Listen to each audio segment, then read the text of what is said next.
when you're a journalist, you often want to reduce the situation to, let's say, one specific truth. And in migration issues, patterns which are often very complex, you shouldn't look for the truth. You should look for, let's say, the balanced representation of the situation. The most important thing is to be aware of the issue. I mean, it's to go there and get the news, the piece of news, and try to put a context into it, and try to do your homework and dig deep into the issue. Telling a story that gives context and understanding to what's being told, telling it in an engaging way so that the reader, the listener, the viewer, whatever, reads that story, consumes that story, engages with that story, and thinks not only, wow, that's interesting, I see how that affects my life, and I have a different viewpoint as a result of having read. I learned something. I learned something, and it matters to me.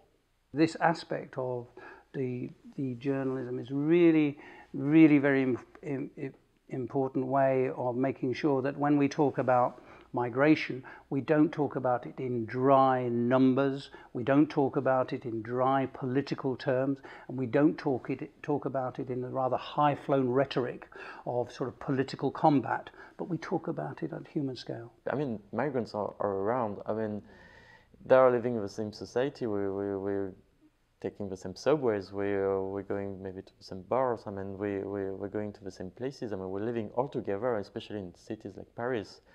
So as long as you get to know that maybe your neighbors is in this situation, or in this situation, you're a bit more aware of what the situation is, and you don't fall into the stereotypes, the cliché. When we report the disaster story, you know, we'll have pictures of hundreds of people, and they're anonymous. They just exist. They're numbers. They're sort of just part of a mass, of a background of a story.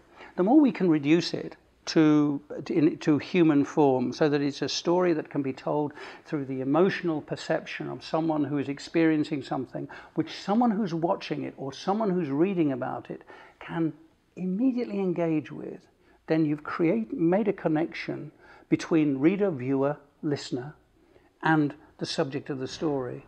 We're all in this together, and it's not an us and them situation, and it portrays people in a way that's quite empowering. The great danger of migration is that when you want to avoid complexity of a situation, be it situation that has nothing to do with migration and you want to put it on migrants, or trying to describe a migrant's situation and you don't want to confront with the complexity, then you're doing a lot of harm to your audience, and you're doing a lot of harm to the public perception of migrants. I think the media needs to recognise that it is existing in a different context where it has increasing power, and I sense that, you know, with rights come responsibilities.